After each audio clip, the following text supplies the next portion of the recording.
오늘의 말씀은 로마서 8장 28절에서 39절 말씀입니다. 우리가 알거니와 하나님이 사랑하는 자, 곧 그의 뜻대로 부르심을 입은 자들에게는 모든 것이 합력하여 선을 이루느니라. 하나님이 미리 아신 자들을 또한 그 아들의 형상을 본받게 하기 위하여 미리 정하셨으니 이는 그로 많은 형제 중에서 맏아들이 되게 하려 하심이니라. 또 미리 정하신 그들을 또한 부르시고 부르신 그들을 또한 의롭다 하시고 의롭다 하신 그들을 또한 영화롭게 하셨느니라. 그런즉 이 일에 대하여 우리가 무슨 말을 하리요? 만일 하나님이 우리를 위하시면 누가 우리를 대적하리요? 자기 아들을 아끼지 아니하시고 우리 모든 사람을 위하여 내주신 이가 어찌 그 아들과 함께 모든 것을 우리에게 주시지 아니하겠느냐? 누가 능히 하나님께서 택하신 자들을 고발하리요? 의롭다 하신 이는 하나님이시니 누가 정죄하리요? 죽으실 뿐 아니라 다시 살아나신 이는 그리스도 예수시니 그는 하나님 우편에 계신 자요 우리를 위하여 간구하시는 자시니라. 누가 우리를 그리스도의 사랑에서 끊으리요? 환난이나 곤고나 박해나 기근이나 적신이나 위험이나 칼이랴. 기록된 바 우리가 종일 주를 위하여 죽임을 당하게 되며 도살당할 양같이 여김을 받았나이다 함과 같으니라. 그러나 이 모든 일에 우리를 사랑하시는 이로 말미암아 우리가 넉넉히 이기느니라.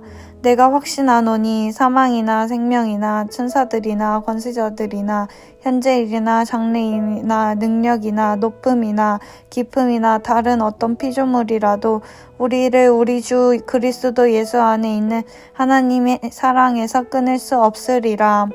아멘. 로마서는 사도 바울이 쓴 모든 서신서 중에서도 구원의 아름다움을 우리에게 가장 잘 말씀해 주시는 성경입니다. 특별히 오늘 본문에서 1장부터 8장까지 쭉 이어서 말했었던 것을 정리해 줍니다. 사도 바울은 우리 모두가 죄인인데 값없는 은혜로 구원받았다고 말했습니다. 구원은 우리의 행함 때문이 아니라고요. 근데 또 한편으로 이 행함으로 구원받은 것이 아니다, 이런 사실만 이렇게 또 강조하다 보면은 이 그리스도인들의 삶에 대해서 책임을 지지 않을 수도 있죠. 어차피 구원받았으니 살다가 죄 지으면 주일에 와서 회개하면 되겠지. 어차피 내가 무슨 짓을 하고 살든 하나님이 나를 구원해 주시는 거 아니겠어? 이런 마음으로요.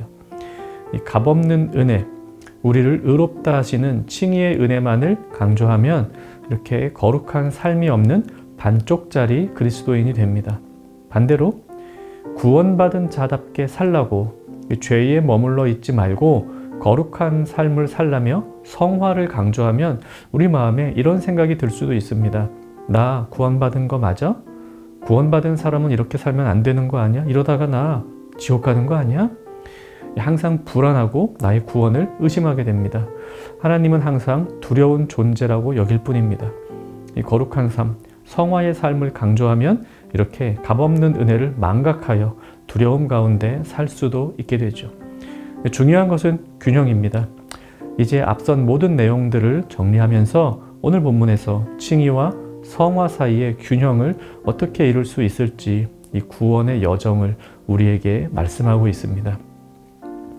29절과 30절, 하나님께서 우리를 구원하심이 우리에게 무엇을 의미하는가 가장 압축적으로 표현한 성경 구절입니다. 하나님이 미리 아신 자들을 또한 그 아들의 형상을 본받게 하기 위하여 미리 정하셨으니 이는 그로 많은 형제 중에서 맏아들이 되게 하려 하심이니라. 또 미리 정하신 그들을 또한 부르시고 부르신 그들을 또한 의롭다 하시고 의롭다 하신 그들을 또한 영화롭게 하셨느니라. 여기 보면 하나님은 우리를 미리 아셨습니다. 우리를 아신 때는 창세 전입니다. 우리를 미리 아시고 우리를 미리 정하셨는데 무엇으로 정하셨냐 하면 예수님을 닮은 사람이 되도록 우리를 정하셨습니다. 그리고 우리를 부르셨습니다. 그때가 언제인지 우리들은 알지 못합니다. 다만 내가 지금 하나님을 믿고 있는 걸 보니 나의 인생 어느 시점에선가 하나님께서 나를 부르신 것이 확실하다고 믿을 뿐입니다. 우리를 부르신 그분은 우리를 의롭다고 해주셨습니다. 칭의입니다. 그리스도의 사랑이 어떻게 나를 구원해 주셨는지 알게 하시고 믿게 하십니다. 믿음은 전적으로 하나님의 선물입니다. 그리고 우리를 의롭다 하신 그분이 우리를 영화롭게 해주십니다. 여기에는 점점 더라는 부사가 생략되었다고 보아야 합니다. 우리를 의롭다고 해주신 이후에 단번에 우리를 영화롭게 해주시는 게 아니라 점점 더 우리를 거룩하게 만들어 주십니다. 성화입니다. 점점 더 거룩한 삶을 살다가 이후에는 영화로운 모습으로 살게 될 것입니다. 중요한 것은 우리가 점점 더 거룩해지는 것도 우리의 행위 때문이 아니라 하나님의 은혜 때문이라는 사실입니다. 칭의와 성화 모두 주님의 은혜입니다. 많은 이들이 칭의의 은혜는 공짜니까 좋아하다가 성화는 내가 열심히 해야 되는 거 아닌가? 이렇게 생각합니다. 그래서 성화, 즉 거룩한 삶만 생각하면 좀 불안합니다. 아닙니다. 칭의도 은혜이고 성화, 이 거룩한 삶도 은혜입니다.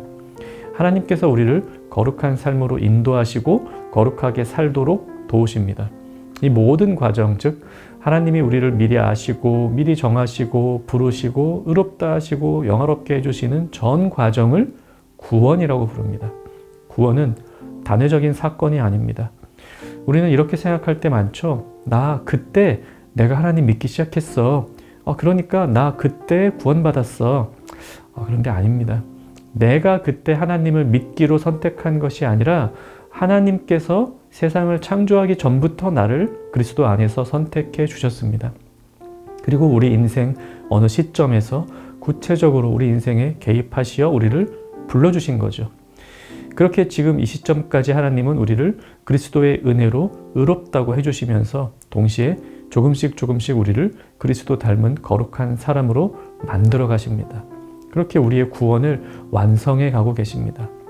이것이 처음부터 끝까지 하나님께서 행하신 일이며 절대로 끊기지 않습니다. 그래서 우리는 이것을 황금사슬이라고 부릅니다. 너무도 단단해서 중간에 끊어지는 법이 없습니다. 구원은 단회적인 사건이 아니라 우리 평생에 걸쳐 완성되는 여행길과도 같습니다. 그래서 우리 개혁주의 선배들은 구원의 여정이라는 표현을 즐겨 사용했습니다. 우리는 구원의 길 위에 여행하고 있습니다. 나에게는 지금 하나님을 향한 온전한 믿음이 없어.